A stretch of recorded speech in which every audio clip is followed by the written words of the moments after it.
வணக்கம். TNPSC group 2 exam அப்படிங்கிறது ஞாயிற்றுக்கிழமை நடந்து முடிச்சிருக்கு. ஸோ டிஎன்பிஎஸ்சிலேருந்து 2 வருஷத்துக்கு அப்புறம் வந்த ஒரு குரூப் 2 எக்ஸாம்னா அது இப்போ தான் வந்திருக்கு. ஓகேங்களா?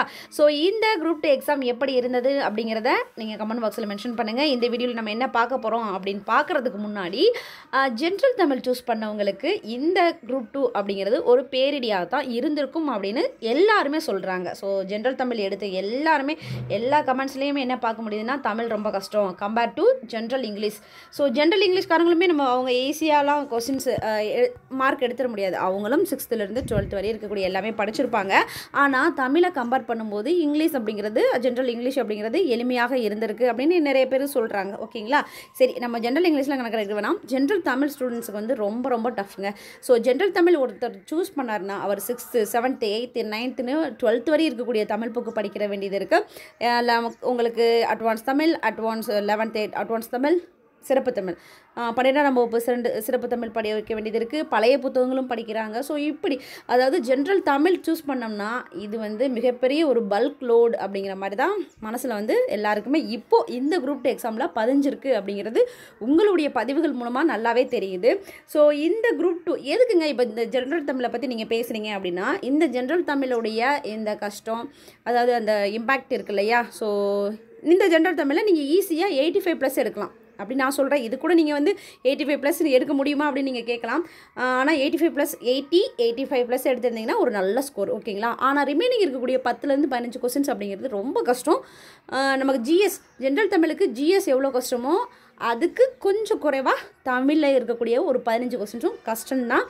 ஸோ ஓகே, இதனுடைய இம்பேக்ட் அப்படிங்கிறது நமக்கு கட் ஆஃபில் தான் தெரியும். ஏன் அப்படிங்கிறத நம்ம இந்த கட் ஆஃப் வீடியோவில் பார்க்க போகிறோம். இந்த வீடியோவில் குரூப் 2 உடைய கட் ஆஃப் என்ன கொஸ்டின்ஸ், நம்பர் ஆஃப் கொஸ்டின்ஸ் உங்களுக்கு அவுட் ஆஃப் 200க்கு நீங்கள் எவ்வளோ கொஸ்டின்ஸ் எழுதிருந்தால் நீங்கள் குரூப் 2க்கு மெயின்ஸுக்கு படிக்கலாம், எவ்வளோ கொஸ்டின்ஸ் கரெக்டாக ஆன்சர் பண்ணியிருந்தாலும் நீங்கள் குரூப் 2A மெயின்ஸுக்கு படிக்கலாம் அப்படிங்கிறத பார்க்க போகிறோம். சேஃப் ஜோன் என்ன அப்படிங்கிறதையும், கம்யூனிட்டி வைஸ் நீங்கள் எவ்வளோ மார்க் இருக்கணும் அப்படிங்கிறத பற்றியும் பார்க்க போகிறோம். தமிழ் மீடியம் ஆஸ்பிரன்ஸ் வந்து விரக்தியாக இருக்கிறதாக நமக்கு நிறைய இடங்களில் பார்க்க முடியுது.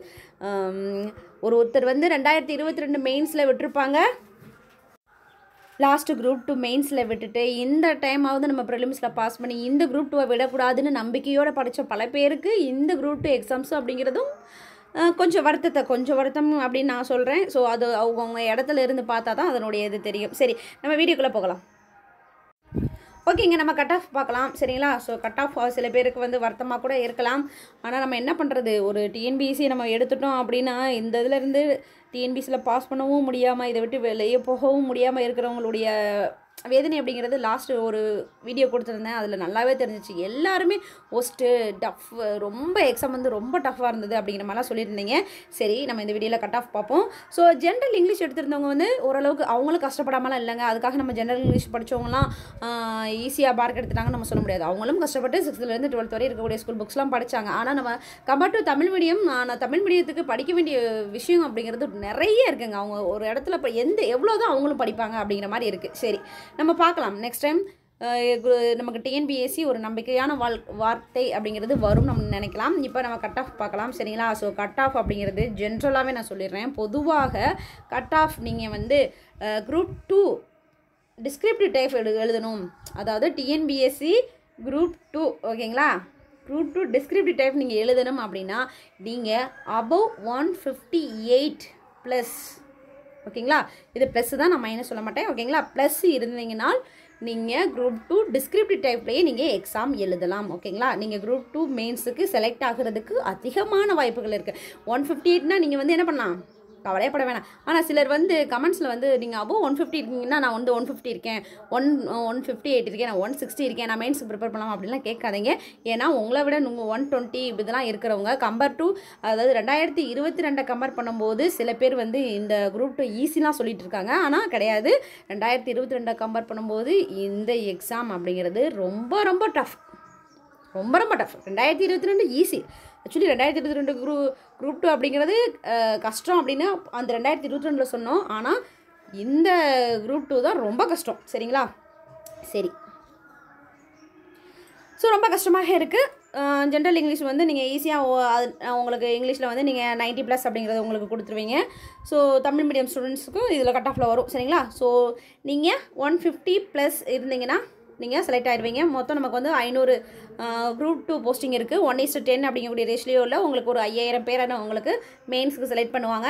இதில் நீங்கள் 158 இல்லைன்னா 155 இது கூட நீங்கள் வச்சுக்கோங்க சரிங்களா. 155 to 158 இருந்தீங்கன்னா நீங்கள் குரூப் 2 மெயின்ஸுக்கே ப்ரிப்பேர் பண்ணலாம். நார்மலாக அடுத்து குரூப் 2ஏக்கு நீங்கள் எவ்வளோ இருக்கணும் அப்படின்னு பார்த்தீங்கன்னா 148 to 155க்குள்ளே இருக்கணும் சரிங்களா. 148 to 155 அப்படின்னு நீங்கள் இருந்தீங்கன்னா, இந்த ரேஞ்சுக்குள்ளே இருந்தீங்கன்னா நீங்கள் குரூப் 2A ஓகேங்களா. குரூப் 2A அப்ஜெக்டிவ் டைப்பில் இருக்கிறதுக்கு அப்ஜெக்டிவ் டைப் எக்ஸாம்ஸுக்கு நீங்கள் ப்ரிப்பேர் பண்ணலாம் ஓகேங்களா. சரி, இப்போ நம்ம கம்யூனிட்டி வைஸ் பார்க்கலாம். என்னங்க எக்ஸாம் வந்து நமக்கு ரொம்ப டஃப்பாக இருக்குது, கட் ஆஃப் குறையணும் தானே அப்படின்னு நீங்கள் நினைப்பீங்க. அப்படிலாம் இல்லைங்க. ஏன்னா இங்கிலீஷ் மீடியம் ஸ்டூடெண்ட்ஸ் வந்து 90+, 20+, நமக்கு வந்து தமிழ் சில பேர் வந்து மேக்ஸ்லாம் கஷ்டம் அப்படின்லாம் இல்லை. ஸோ மேக்ஸில் ஈஸியாக 20+ அப்படிங்கிறது இருக்கும் சரிங்களா. ஸோ இங்கிலீஷ் மீடியம் ஸ்டூடெண்ட்ஸ் 90, 20 ஓகேங்களா. ஒரு ஜிஎஸ் ரொம்ப கஷ்டம் தான். அதுலேயே அவங்க வந்து ஒரு 40-45 எடுத்தாங்கனாலே அவங்க கிட்டத்தட்ட பார்த்துக்கோங்க, கிட்டத்தட்ட 155க்கு மேலே போயிடுவாங்க சரிங்களா. ஸோ தமிழ் மீடியம் ஸ்டூடெண்ட்ஸ் வந்து நீங்கள் அழகாக 85 அதாவது ரொம்ப எக்ஸலண்ட்டாக பர்ஃபார்ம் பண்ணியிருந்தீங்கன்னா 85 to 88 அப்படின்னு எடுக்கலாம். ரொம்ப இது பண்ணிங்கன்னா 90 எடுப்பீங்க ஓகேங்களா. சரி, இப்போ வந்து நம்ம கம்யூனிட்டி வைஸ் சொல்லிடலாம். ஸோ பிசி கேட்டகரியில் இருக்கீங்க அப்படிங்கக்கூடிய பட்சத்தில் நீங்கள் குரூப் 2 எக்ஸாம்ஸுக்கு குரூப் 2 டிஸ்கிரிப்டிவ் டைப்புக்கு இருக்கணும் அப்படின்னா நீங்கள் 158+ இருக்கணும் சரிங்களா. இல்லைங்க நான் குரூப் 2A அப்படின்னா இதுக்கு நம்ம ரொம்ப சேஞ்சஸ்லாம் தெரியாது, ரொம்ப சேஞ்சஸ்லாம் கிடையாது. 150 to 155க்குள்ளே இருக்கணும் சரிங்களா. 150 to 155க்குள்ளே இருக்கணும். ஸோ நான் 158 குறைச்சி தான் சொல்கிறேன். சில பேர் 160 அப்படிங்கிற மாதிரி சொல்லுவாங்க. ஆனால் 158நாலே நீங்கள் 5000 பேர் தானே எடுத்துடலாம் ஓகேங்களா. சரி, அடுத்ததாக எம்பிசி. ஸோ எம்பிசி டிஎன்சி கேட்டகரிஸில் இருக்கிறவங்க நீங்கள் ஓகேங்களா.